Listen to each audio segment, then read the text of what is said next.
Arthur's Cook Publishers present The Book of Gabriel, The Revelation Stone by Chris Cook and Caroline Arthurs Cook. Read by Tange Finnegan with music by Matt Brimmelcombe. Chapter 4. The Komodo's Hollow. Amelia was asleep even before the bus left Hampton Wick, and remained so throughout the entire journey. Meanwhile, just east of the centre of Cumbria stood the mound of Castle Rig, on which rested an ancient stone circle. Unbeknown to the locals of the area, and most people for that matter, there was a sizable underground cave system exactly 200 feet beneath the site. The caves had hundreds of Komodo dragons living in them, descended from a pair that had been introduced to the cave thousands of years earlier and had since multiplied over the years. By this time, their numbers should have been far greater, but for the fact that they were so cannibalistic, often eating their babies if nothing else was available. No living creatures who had the misfortune of straying into the caverns ever emerged out of it alive. Now, in telling you about the Komodo's Hollow, I must also explain that near the end of the 1st century AD, St. John the Apostle wrote in the Book of Revelation about the war in heaven. In St. John's own words, "There was a war in heaven. Michael and his angels fought against the dragon, and the dragon fought and his angels, and prevailed not. Neither was their place found any more in heaven. And the great dragon was cast out, that old serpent called the devil and Satan, which deceiveth the whole world. He was cast out into the earth, and his angels were cast out with him." True it was that before the earth was populated with human beings, there was a war in heaven. I was there, and I remember every detail to perfection. The dragon that John spoke of was Lucifer, along with Slemevoid, his companion, led a rebellion against the King of Heaven. That rebellion and subsequent feud led to a third of the inhabitants of heaven being exiled into eternal banishment, and those disgraced spirits mostly dwelt on earth. They found that they could not enjoy a normal life on earth, however, because the dimension in which they existed was very different to the one in which heaven existed, so they could not eat food or enjoy any of the bounty that earth had to offer. Thus, the ill-advised spirits that followed Lucifer and Slemevoid were doomed to remain in a state of misery forever without any chance of redemption. After the expulsion from heaven, many first landed on the hard surface of the earth, but most plunged into the sea and took up residency there. They discovered the ocean's deepest abysses were where they felt most at home, due to the atmospheric pressure at sea level being less tolerable for them. They were able to master the darkness with great skill and efficiency. In honor of Slemevoid, the spirits became known as the Slemevoids, and they organized themselves to continue the great war which started in heaven. They were human in appearance, and as time passed, the more degenerate and more demonic they became. The Slemevoids, being encouraged by their overlords, ventured out onto the land when humans arrived on Earth, and eventually discovered the ability to take possession of human bodies. They tended to select human hosts they found most intriguing, and became so proficient at human bodily domination that very few of their hosts were able to effectively resist them. And so, within the caves of Castle Rig, all was not as it seemed. For the deeper one ventured into the cave system, the more unusual it became. The rough rock surfaces were chiseled smooth, with ornately painted frescoes, and the natural high ceilings were unusually beautiful with crystal chandeliers. There was a particular room wherein was a circle of 10 leather-upholstered armchairs, 9 of which were occupied by the highest-ranking Slemevoidian overlords, who had all taken possession of human bodies and who were in the middle of a heated debate. Around the periphery were 15 bodyguards standing in silence, each possessed by a common Slemevoid, smartly dressed in black suits, with black shirts and ties, and with stern expressions on their faces. This meeting was being conducted by Akan, who sat cross-legged with some papers in her hand. Akan's human host was a young woman of dark complexion, who wore her hair in a thick, shoulder-length braids. She, like most of the others, was dressed in black and wore a long, tightly fitting satin dress. "If we're all ready, I think we should begin. I hope this meeting won't last for long," "I have an important meeting that I cannot be delegated," said Jobez, whose host was a smooth-faced boy of 19 years old with spiky hair. He wore a long leather coat and motorcycle boots. "Please feel free to excuse yourself, Jobez. We wouldn't want to see you late for your important event," Heberath sneered sarcastically. Her human host was very short and dainty. She particularly liked to select hosts whose innocent appearance was the direct opposite of her personality, and she had been responsible for the deaths of countless humans over the eons she had been on Earth. All Slemevoids were innately evil, but for me, Heberath was among the most sadistic and vilest of them all. Her speciality lay in taking the purest girl and ruining her in the most savage way she could muster. None of Heberath's hosts had ever recovered from an encounter with her. Their bodies, often full of alcohol and other harmful substances, would be found in some dark alleyways, in woods, or anywhere she would leave them after thoroughly abusing them. Her latest host had long curly auburn hair. Her complexion was soft and youthful, and her features delicate. Although her host was only 14 years old, Heberath wore bright red lipstick and nail polish. This was a custom, whatever host she possessed. She was dressed in an indigo miniskirt, a black t-shirt with a black leather coat on the back of her chair, and a pair of high-heeled black patent leather boots. "Come, come, children, let's play nicely," said Anissa, whose host sat elegantly in her chair. She had short, honey-blonde hair, large blue eyes, and a charming smile. To the well-trained eye, there were two main ways to know whether a Slemevoid had possessed a human. The first was the strange and vacant expression in their eyes, an expression that was filled with hate, fear, and sadness, and although entirely invisible to the average human, the eyes of a Slemevoid could be seen inside the eyes of their human hosts. They were sad and miserable eyes. The second was the human host took on the persona of the mannerisms of the Slemevoid captors. Their behavior would become noticeably unusual, as it was with these 9 Slemevoids. By far the strangest-looking person in the room was seated in the 10th chair, which was larger and more imposing than all the others. He appeared to be in his mid-30s, had dark curly hair and a tan complexion. He was impeccably dressed in a navy blue pinstripe suit, with a blood-red waistcoat, a dark blue tie, and a red tie pin. His cheeks were sunken, and his face was careworn and ghastly. He wore a pair of dark glasses that he rarely removed, which hid his scarred, blinded right eye, and his left eye that protruded out of the socket like a white grape. Adrian Faust listened intently to the 9 Slemevoid-possessed mortals and stroked his neatly trimmed beard as he considered them. Faust was their master, a fact the assembled Slemevoidian generals hated. Unlike them, he was not a spirit demon who had taken possession of the body of a human. No, Faust was in possession of his own body, and contradictory to his appearance, Faust was an immortal human well over 2,000 years old. Since Adam and Eve, there have been many antichrists.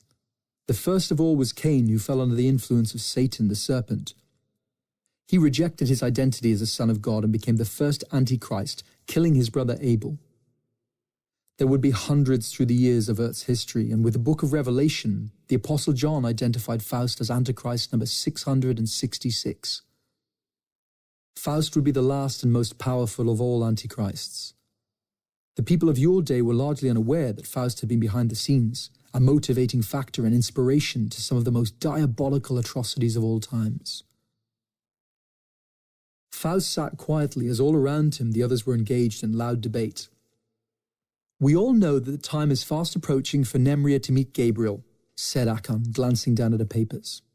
"Oh yes, that ill prophecy. Are we still going on about that?"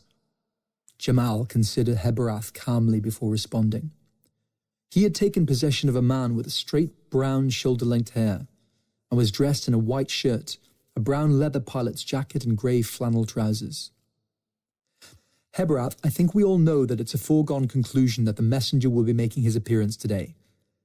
I mean, we already know that Nemri is on her way here as we speak, so it wouldn't necessarily require a genius to conclude that their meeting will take place sometime this week and somewhere within the locality of Cumbria."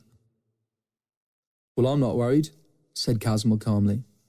He was comfortably cocooned inside of his human host, who was a modestly handsome male in his mid-30s. He had day-long stubble, and wore a black shirt and black leather trousers. Nemria is under constant watch, and we know exactly where she is at any given time. If it were down to me alone, I would have had her killed long ago. Ah, yes. Had it not been for your lack of trying, huh, Kazmal? Said Kendra. Kendra's host was very beautiful. She wore a floor-length red dress, and her blonde hair flowed over her back and shoulders like a river of gold. Her almond-shaped hazel eyes were bewitching, and her long lashes added to her beauty. The number of chances you've had to kill this one little girl, and you always managed to botch them up in spectacular fashion, she mocked. Kazmal clenched his fists and glowered at Kendra, his anger quite evident by the effort he was making to keep his cool.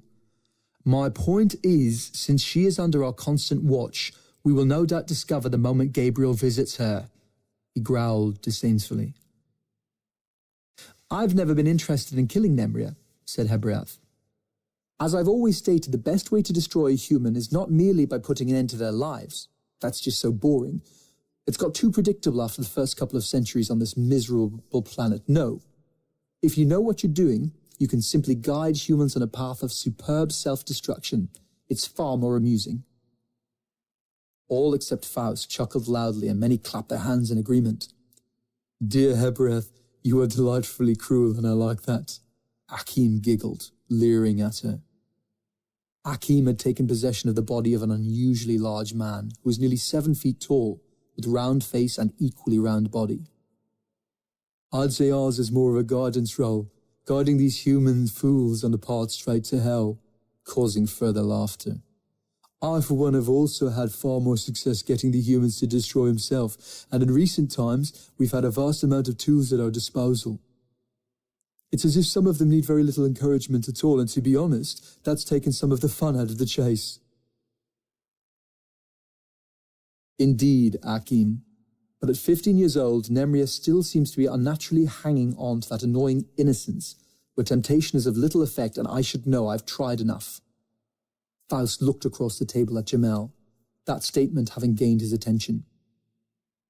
He had often wondered what his life would have been like if, as a younger man, he had been more like Amelia.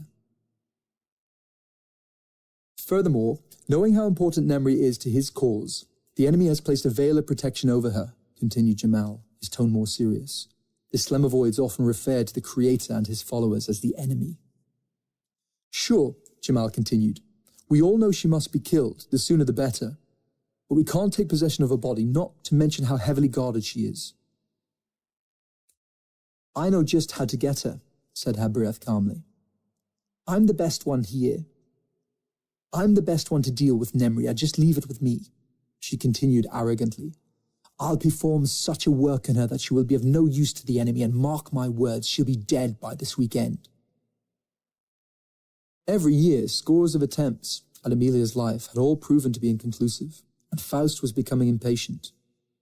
Deciding to take matters into his own hands, had commanded 7 of the Slemevoids to follow Amelia and do all in their power to stop her from meeting me. This gang of 7 Slemevoids were almost as vile as their generals, and were Faust's most faithful followers. He would go on to use them to cause untold carnage and chaos in the months and years to follow. You've had 15 years to plan for this moment, Faust growled, detaching himself from responsibility, something that failed to go unnoticed by each of the Slemevoid generals. I am irritated by your insolence and your pointless juvenile bickering about what needs to happen. It's simple enough. The messenger must be intercepted. The girl must die. It's just that uncomplicated. He sat back in his chair and crossed his legs. And why, may I ask, have you never been able to kill the girl yourself? Asked Leviathan defensively. Leviathan's host had facial features and complexion that matched Kazmal's exactly as both hosts were brothers. Surely you, of all people, should acknowledge that the protective bubble that the enemy of the Order of the Zemerian clerics have created round her. Or have you forgotten what they did to your eye? Faust glared at Leviathan with soaring contempt. And as the Slemevoid came to the end of his sentence, Faust lifted his powerful gaze to the heavy broadsword that had been hanging on the wall. In a second, Leviathan's host was struck by the sharp sword. Instantly the room became silent, and Leviathan's host was dead. It was 2:30 in the afternoon when Amelia awoke, just in time to see the stunning Lake Windermere. Because it was the first time to the Lake District for this particular team, all the girls were taken by the beautiful countryside. Every one of them peered out of their nearest window, admiring the quaint village centres and aged dry stone walls. Amelia marvelled at the houses she could see in the distance, set amongst the glorious hills beyond the famous lake. "This is both Wordsworth's and Beatrix Potter's country," sounded Mrs. O'Brien from the front of the bus, momentarily dropping her stern teacher's tone to add, "My favourite of all English countrysides." 5 minutes later, she made a further announcement. "OK, girls, we're about to arrive. I'll thank each of you to make sure you take all your belongings, especially your rubbish, and leave this bus looking as tidy as it was when I picked it up this morning." Mrs. O'Brien reversed the minibus onto the gravelled car park at the front of the bed and breakfast. She opened the rear doors and the team began to lift their bags as the doors opened and exited from the back. Amelia knew that being in the front of the bus, she would be the last girl to get off, so she remained comfortably seated, not in any particular hurry to be out with the others. After several minutes, she got up, collected her things, and climbed off the bus. Although she had a small frame, Amelia was quite wiry and strong for her age and size. Taking a deep breath, she thought it was the cleanest air that she had breathed her entire life, and considered how the pollution of the big cities made such clean air a rare pleasure. The 12 members of the rowing team filed into the foyer of the rubber duck bed and breakfast that the school used every time they had a trip to the Lake District. "Good day to you. We have booked 7 rooms," said Mrs. O'Brien to the attractive woman at the front of the desk. "We have been expecting you, Mrs. O'Brien," replied the receptionist. "Please call me Rodica," added Mrs. O'Brien. "It's my pleasure to welcome you, Rodica, and your team. Hello, ladies, my name is Nancy Lou, and I will be looking after you for the duration of your stay here at the Rubber Duck this week." Her kind welcome brought a smile to Mrs. O'Brien and all her girls. Nancy Lou, who spoke with an American accent, had a most attractive face with long, thick hair that fell straight over her shoulders. She had soft, dark eyes with long, straight lashes. Her smile was childlike, and she had an air of gentle innocence in her expression. "The girls will be sharing a room between 2, and I will have a room by myself," added Mrs. O'Brien, still smiling. "That has all been arranged, Rodica. Our managers, Darrell and Diane, extend their apologies for not being here for you all this trip. They said how they always look forward to seeing the girls from Archbishop John Maxwell and how they always have such a good time with you. You always so well behaved. I trust this group will no doubt be just as good." "Or they will have me to answer to," Mrs. O'Brien answered, glancing at the girls who looked on, smiling sheepishly. "I'll get you the keys," added Nancy, before handing the 7 room keys to Mrs. O'Brien, who turned to face the girls. "OK, the rooms will be shared as follows. Olivia and Sophie, you will be in room 14. Wendy and Emily, room 15. As Mrs. O'Brien listed off the room allocations, Amelia took in the interior decor of the foyer and the lounge area beyond. She admired the old fireplace through an archway and the black wooden beams in the low ceilings. "Ellen and Scarlett, room 18, and Alice, you're together with Amelia in 19. As for me, I'll be staying in 20. "Great. It looks like I'm roomies with quite a face," Amelia overheard Alice say to Sophie, who giggled as Mrs. Brennan handed Alice the key. Alice was tall with an olive complexion and an athletic build, and she was considered by many to be the most beautiful girl in school. She was also the rowing team captain. Being very outgoing, she also proved very popular with the boys, a stark contrast to Amelia, who was the shortest on the team and often teased for being a late bloomer.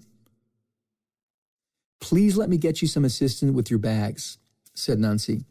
She rang the bell on the desk, and 4 handsome young men in the mid-20s arrived at the reception, each dressed in jeans and dark blue shirts with a yellow duck motif. "This is Emmett Page, one of our chefs, Warren Barkley and Lionel Skinner. They're our waiters, and the last but not least, Clark Coleman is our handyman." The men all courteously smiled and nodded as they were being introduced, while many of the rowers were giggling and nudging each other. Unaffected, Amelia rolled her eyes at the teammates' behaviour. "Please help these young ladies with their Nancy began, but was interrupted before she could finish her instruction. No, that won't be necessary. It's very kind of you, Mrs. O'Brien cut in. I'm sure these dashing young men have better things to do with their time. It's very kind of you, thank you, but they can manage their own bags. Mrs. O'Brien was well known for being old school, overly careful and very conservative. She looked at her watch, 2:35 p.m, and asked, Is lunch still available, Nancy? Yes, of course. I'm sure the chef has food prepared.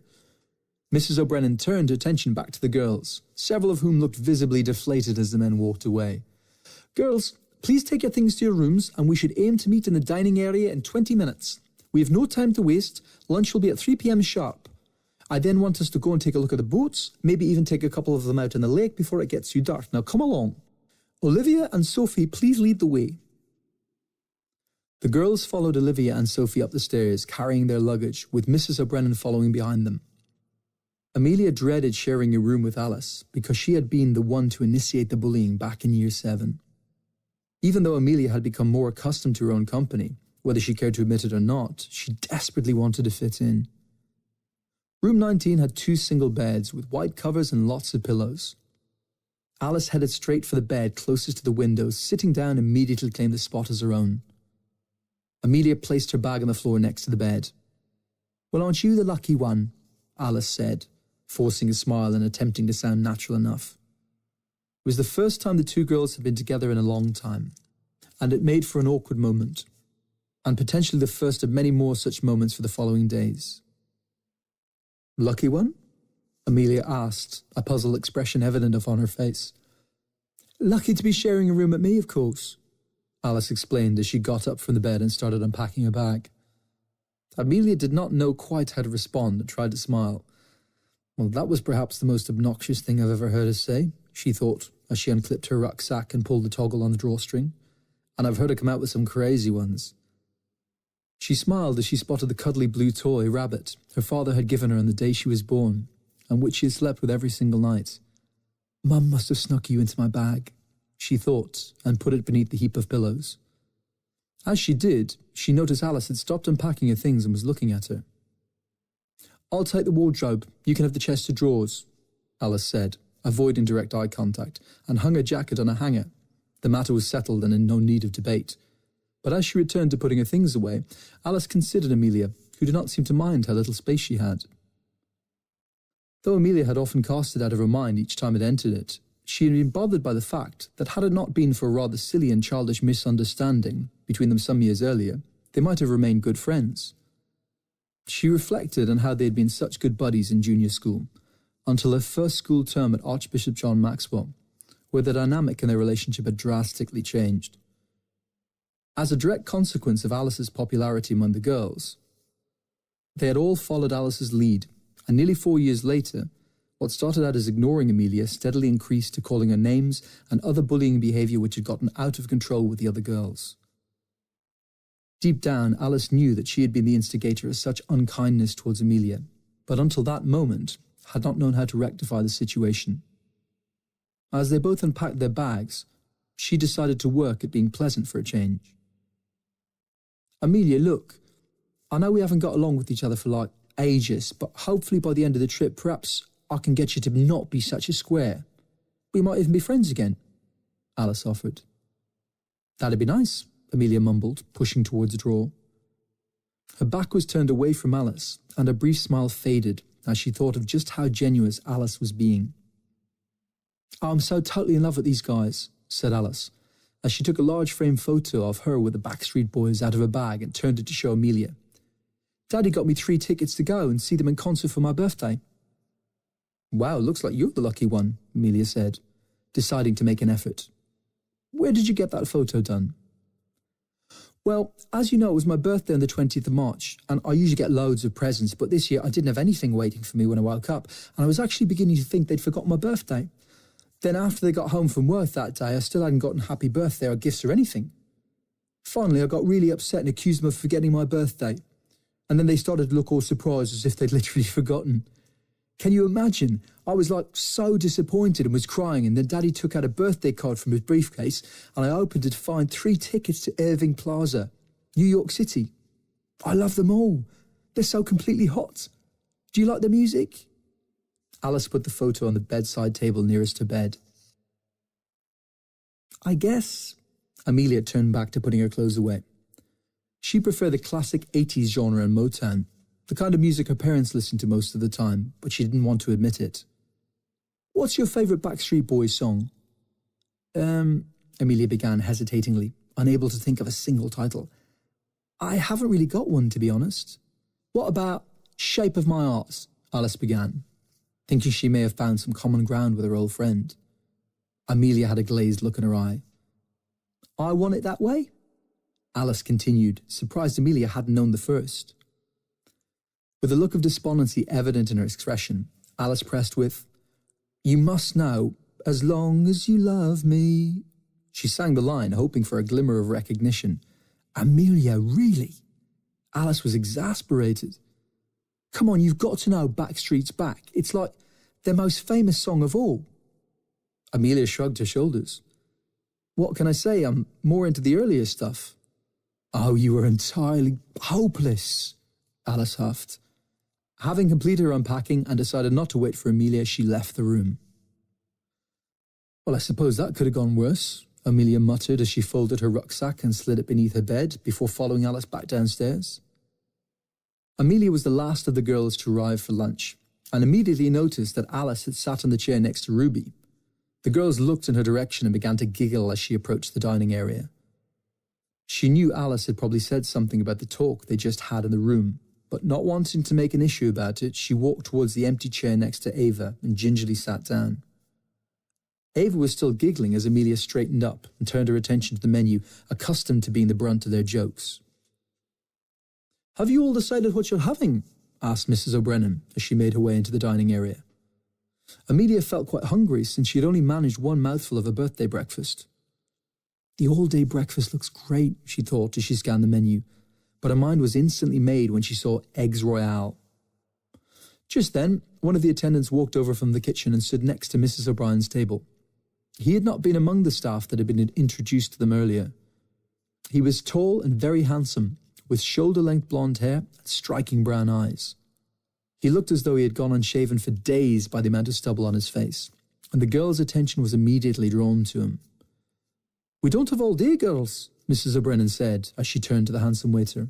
Hi, I'm Rodica, Mrs. O'Brennan said, shooting him a grin and proffering him an outstretched hand. And you are?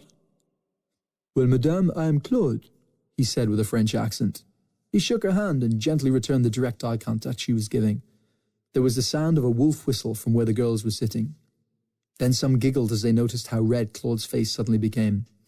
Welcome to the Rubber Duck, he continued, as he looked at Mrs. O'Brennan and all the girls.